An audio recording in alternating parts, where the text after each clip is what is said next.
ক্ষেত্রে এই মুহূর্তে ময়নার ছবি, ময়নায় উত্তেজনা, তৃণমূল প্রার্থীকে হেনস্থার অভিযোগ, আর তাই ঘিরে উত্তেজনা। দেখুন ময়না, পূর্ব মেদিনীপুরের ময়নার ছবি।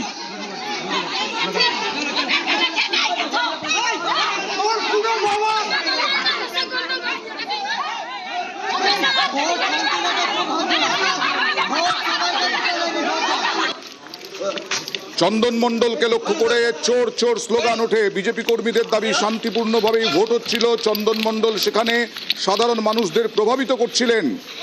তারপরে লাঠি উঁচিয়ে তাড়া কেন্দ্রীয় বাহিনীর।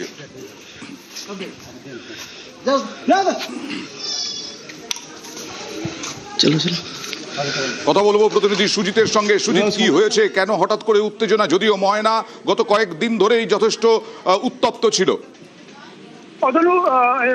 অয়ন, যেটা তুমি বলছো দিন, সেটা দিন নয়, মাস নয়, বছরের পর বছর এই ময়না কিন্তু রাজনৈতিক কারণে রীতিমতো বলা যায় যে অগ্নিগর্ভ পরিস্থিতি। সেই কারণে কিন্তু বাচ্চাকে একেবারে অতি উত্তেজনা প্রবণ ধরে রাখা হয়েছে। সেই বাচ্চায় যখন তৃণমূল প্রার্থী, যিনি বিজেপি থেকে তৃণমূলে যোগদানকারী, সেই চন্দন মণ্ডল যখন ঘটনাস্থলে গেছেন, যে ছবি এক্সক্লুসিভলি নিউজ 18 বাংলায় দেখাচ্ছি, সেখানে দেখবে রীতিমতো তাকে হেনস্থা করা হচ্ছে, তাকে ধাক্কাধাক্কি করা, তাকে বাধা দেওয়া।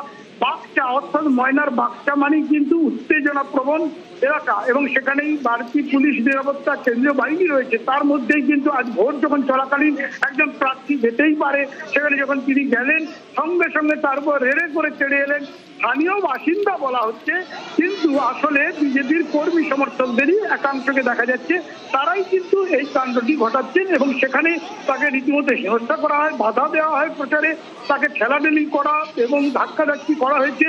এবং সবটাই বিজেপি আশ্রিত দুষ্কৃতি বা বিজেপির কর্মী সমর্থকরা করেছে। এই দাবি যখন করছে তৃণমূল, তখন বিজেপি অস্বীকার করলেও ঘটনার যেটা ছবি ধরা পড়ছে, সেখানে কিন্তু বিজেপির পরিচিত মুখেরাই এই বিক্ষোভের নামে তাকে বাধা দিচ্ছিলেন। এবং ময়নার বাগচা, আবারও বলি, রীতিমতো উত্তেজনা প্রবণ এলাকা। সেখানে কিন্তু বাড়তি নিরাপত্তা থাকা সত্ত্বেও বলা যায় রাজ্যের শাসক দল তৃণমূল প্রার্থী যখন চন্দন মণ্ডল ঘটনাস্থলে গেল, তাকে ঘিরে রীতিমতো হেনস্থা, তার উপর একরকম হামলা চালানোর অভিযোগ, এবং তাকে দেখা যায় ধাক্কাধাক্কি করতে। এবং বাগচায় এত পুলিশ ফোর্স থাকার পরেও, এবং তুমি যেটা বললে যে ছত্রভঙ্গ করতে জনতাকে বা যারা দাঁড়িয়েছিলেন তাদেরকে হঠাৎ লাঠি উঠিয়ে কেন্দ্রীয় বাহিনীর যারা জওয়ানরা, তারা একদম বিস্তারিতভাবে আরো দেখাবো, আরো জানবো তোমার কাছ থেকে আর কিছুক্ষণের মধ্যে। তবে মেদিনীপুরের একটা খবর দেখিয়ে দিই।